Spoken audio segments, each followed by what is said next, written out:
Podemos dividir os animais que vivem no Pantanal em dois grandes grupos. Aqueles que estão associados aos ambientes úmidos ou aquáticos e aqueles associados aos ambientes secos. É claro que qualquer tipo de classificação rígida fracassa, pois sempre existem exceções para toda regra.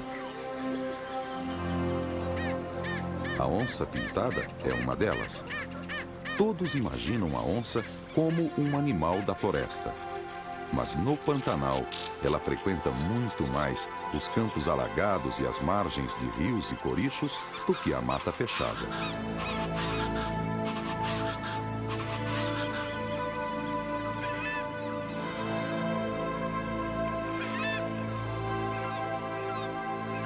Contrariando também nossas expectativas, uma de suas presas mais comuns é o jacaré do Pantanal.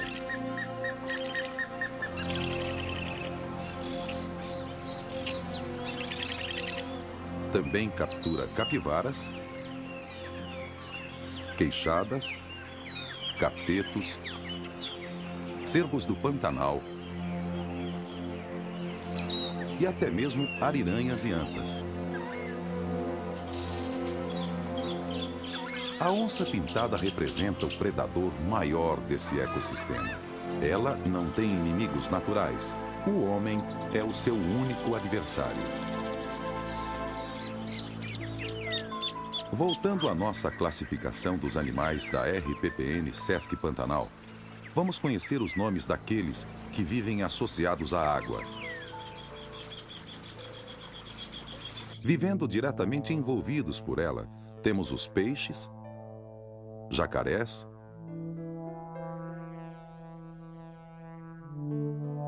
sucuris, boipé-vassus e mamíferos como as lontras e ariranhas.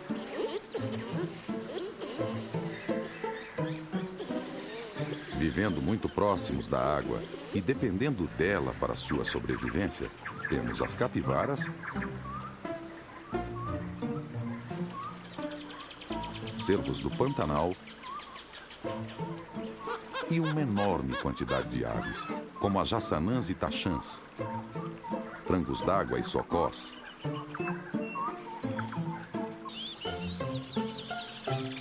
cegonhas e gaviões caramujeiros, que se alimentam exclusivamente de caramujos e caranguejos. É uma lista enorme, se formos lembrar de todos. Nos ambientes secos, seja nos campos abertos, cerrados ou matas de cordilheira, encontramos tamanduás bandeira e mirim. Os cachorros do mato são 3: lobinho, guará e cachorro vinagre.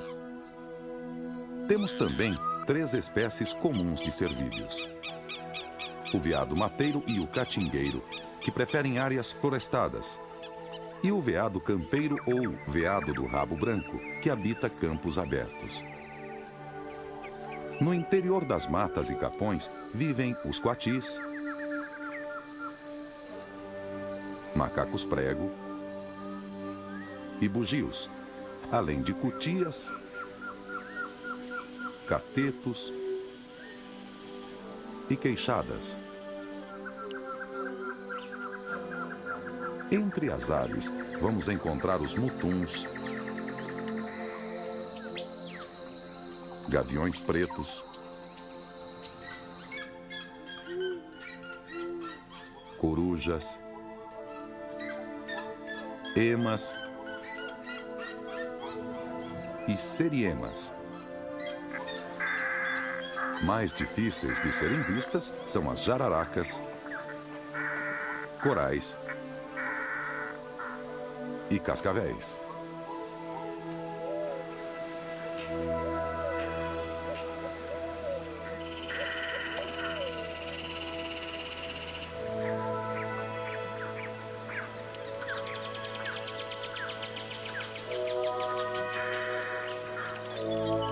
Viajando de barco por um rio ou coricho, é bem provável de se encontrar uma família de ariranhas descansando nas praias e barrancos. Depois de se alimentar bem cedinho, elas fazem um período de repouso de cerca de 2 horas, antes de continuar sua busca por novos peixes. Esse momento serve também para marcar seu território, esparramando fezes e urina na areia.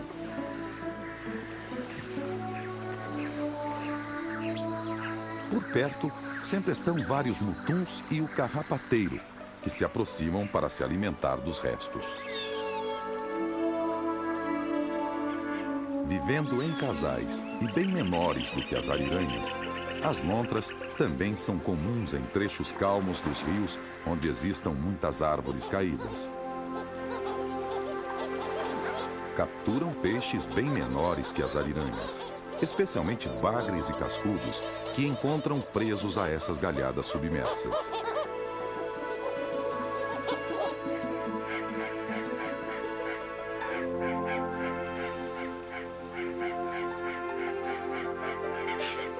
Esse filhote de gavião preto aprendeu a aproveitar os restos deixados pelas lontras sobre as rochas e acaba se alimentando de peixes que seria incapaz de capturar, pois não é um mergulhador como os biguás e biguatingas.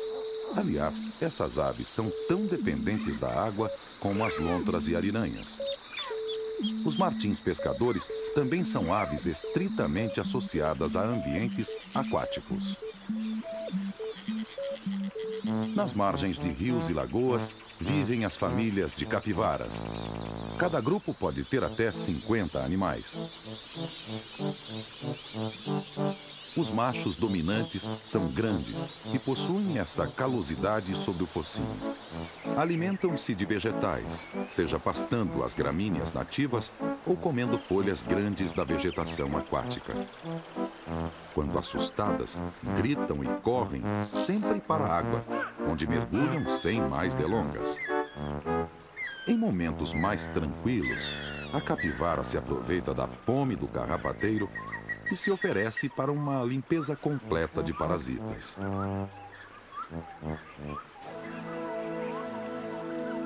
Nesse mesmo ambiente, vivem também os jacarés e sucuris.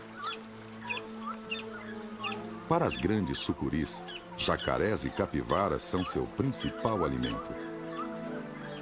O jacaré é a vítima mais frequente, pois vive no mesmo local que ela e tem o formato do corpo longilíneo e relativamente fácil de ser engolido.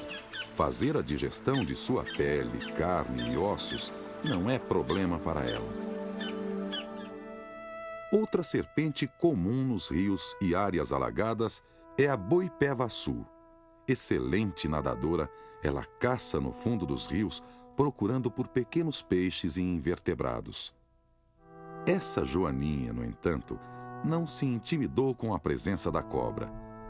Toma a iniciativa do ataque para proteger sua prole, formada por dezenas de alevinos.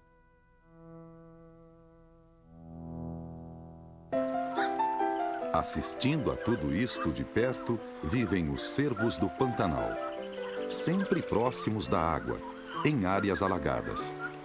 Esses cervídeos são os maiores do Brasil.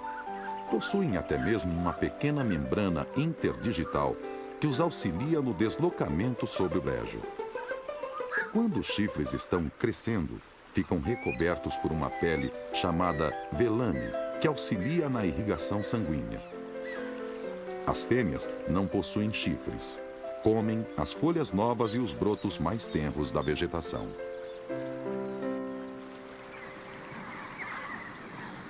Dentro do ciclo anual do Pantanal, a região passa por um período úmido, de novembro a março, com muitas chuvas que alagam grandes áreas. Mas existe também um período seco, de abril a outubro, quando chove muito pouco ou quase nada, dependendo do ano. Na época seca, os rios revelam os barrancos, formam-se praias, e as pequenas baías secam, obrigando seus habitantes a migrar ou morrer. Um animal debilitado ou já velho, como esse jacaré, encontrará seu fim nesse infortúnio. Mas para outros animais, esse é um momento de fartura, pois quando as lagoas estão rasas, é possível vasculhar por toda a parte e capturar tudo que existe vivo nela. Esse período coincide com a época reprodutiva da maioria dos animais do Pantanal. As aves aquáticas formam grandes linhais com milhares de ninhos de várias espécies. Cabeças secas, colhereiros e garças brancas grandes trabalham incessantemente para alimentar 2 ou 3 filhotes em cada ninho. O tráfego aéreo é digno de um grande e movimentado aeroporto. Tudo isso movido a peixe. Mesmo animais tipicamente de florestas, como os coatis, se aproveitam dessa fartura momentânea e descem das árvores para se aventurar em campo aberto. As lagoas já estão quase secas, mas ainda existem muitos mussuns enterrados na lama para serem apanhados. Um lobinho até excedeu seu horário de caça e, em pleno dia, encontrou um enorme mussum. Um grande prêmio para quem foi persistente e dedicado na caçada. Os tamanduás bandeira passam desinteressados por essa fartura. As lagoas servem apenas para se tomar um bom banho e beber água.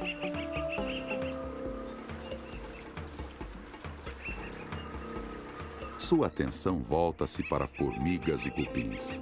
Usam suas unhas longas e fortes para abrir o solo e os cupinzeiros, de onde extrai seu alimento. A língua áspera mede mais de 30 centímetros de comprimento.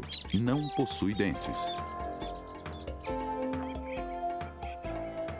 Tamanduás mirins são mais ágeis e podem até subir em árvores para fugir de perigos ou descansar nas horas quentes do dia. Animais essencialmente herbívoros, como as antas e os veados, também são comuns atualmente na área da reserva. Cada animal tem a sua preferência de onde viver. Por isso, depois de algum tempo de observação, é quase possível marcar encontros com essas criaturas da floresta. Muitos deixam também uma pista por onde passam, urinando para marcar seu território.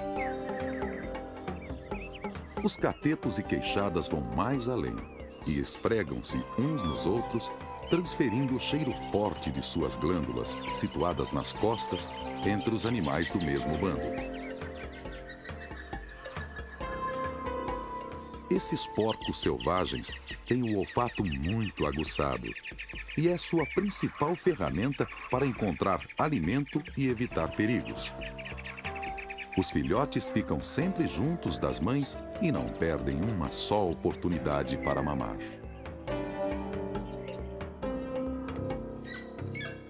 Veados campeiros vivem em pequenos bandos familiares de 6 a 10 animais.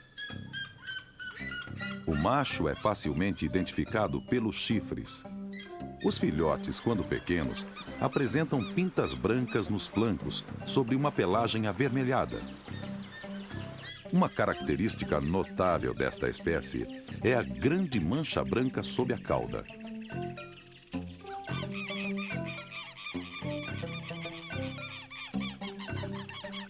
Dentro das matas, geralmente onde as árvores são de maior porte, vivem os macacos.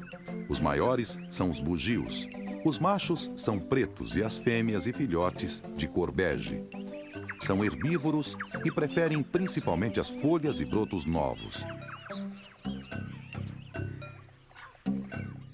Cada grupo familiar defende seu território, gritando em conjunto, chegando a impressionar pelo nível de ruído que fazem. Confrontos diretos entre os bandos são raros. A gritaria é suficiente para resolver seus problemas de território.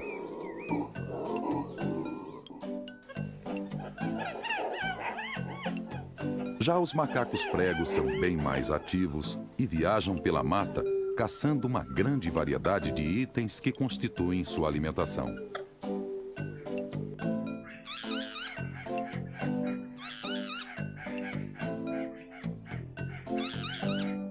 Frutas, folhas, sementes, pequenos anfíbios e invertebrados são procurados por toda parte. Nenhum buraco deixa de ser investigado e verificado pelos macacos. Os filhotes, agarrados às costas de suas mães, vão aprendendo o que deve e o que não deve ser usado como alimento.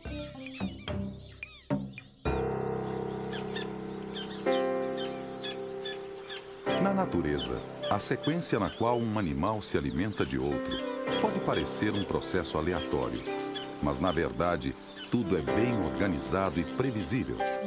Os cientistas chamam essa sequência de cadeia alimentar. Numa cadeia alimentar, tudo funciona de maneira organizada, desde que o ambiente esteja em perfeito equilíbrio. Em uma lagoa do Pantanal, poderíamos, por exemplo, ilustrar uma cadeia alimentar da seguinte forma. Peixes bem pequenos se alimentam de organismos aquáticos ainda menores. Peixes maiores se alimentam desses peixinhos. O jacaré se alimenta desses peixes maiores, como as piraputangas e piranhas. E a sucuri se alimenta do jacaré. Se eliminarmos todos os seres que constituem um dos elos dessa sequência, certamente provocaremos a morte ou o desaparecimento dos outros seres desse local. Portanto, para se preservar de verdade uma amostra da diversidade de vida de um ecossistema, é preciso preservar tudo de uma vez. Por isso, a reserva criada pelo SESC no Pantanal é muito importante. Sua área de 106 mil hectares é grande o suficiente para garantir a sobrevivência de uma boa amostra dos seres que constituem esse bioma. As pesquisas que estão sendo realizadas vão apontar o que ainda se deve fazer para melhorar as condições de sobrevivência dos seres que habitam a RPPN SESC Pantanal.